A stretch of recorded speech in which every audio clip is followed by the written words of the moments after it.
Historias de vida en la investigación. ¿Qué son las historias de vida? Las historias de vida es una técnica de investigación cualitativa que consiste básicamente en el análisis y transcripción de datos. Esta es efectuada por un investigador de relato, que la realiza a una persona sobre los acontecimientos y vivencias más destacados de su propia vida, en la cual el análisis se lleva a través del proceso de indagación. Este proceso se lleva a través de la metodología fundamentada en entrevistas, charlas entre el investigador y el protagonista sobre los sentimientos, la manera de entender, de comprender, experimentar, vivenciar el mundo y la realidad cotidiana. La técnica de las historias de vida dentro del marco conceptual de la metodología cualitativa. Tradicionalmente se ha venido distinguiendo dos modos de construir el conocimiento científico en el campo de las ciencias sociales. Por un lado, hay una tradición en los modelos casuales impregnados por el método científico aplicado en las ciencias fisionaturales. Por otro lado, se encuentra una tradición sobre todo en cuanto a su importancia en las esferas y círculos de los científicos sociales, que tienen un carácter mucho más subjetivista, fiel al sujeto y al investigado. Desarrollo histórico y interés actual de la técnica de historias y relatos de vida. Estas han sido importantes desde hace tiempo, y sin darnos cuenta han estado presentes por mucho tiempo. Esto lo podemos ver reflejado en algunos trabajos como Plummer hace una interesante historia de documentos personales que lleva por nombre El origen del relato de vida durante la Edad Media II. Otro ejemplo de esto sería la obra de Thomas Jesnaniecki con el trasfondo de la emigración europea a Estados Unidos. La historia de vida en el marco de los documentos personales, el cual se comprenden por autobiografía, biografía, historia de vida y relato de vida. La diferencia más evidente entre la autobiografía y la historia de vida es que en la primera es el propio sujeto quien registra y elabora su propio relato de vida.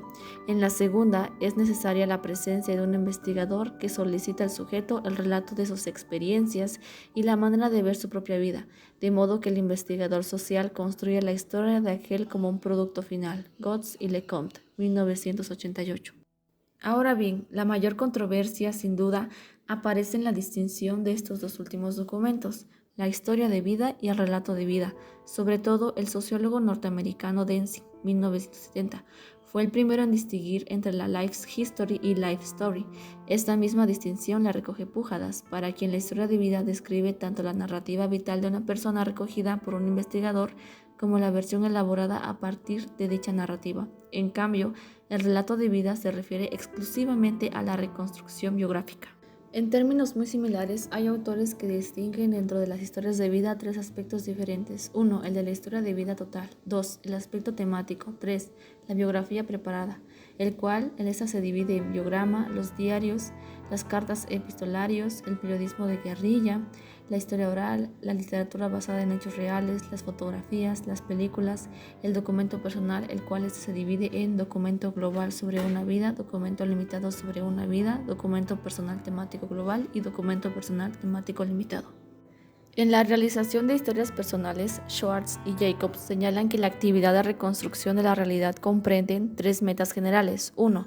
Hacer observaciones naturalistas, es decir, estudiar a los humanos en su hábitat natural y no en situaciones artificiales para facilitar la ciencia. 2. Recuperar al mundo tal y como se ve desde el interior de las personas que son estudiadas. Y 3. Obtener información precisa, exacta y científicamente útil.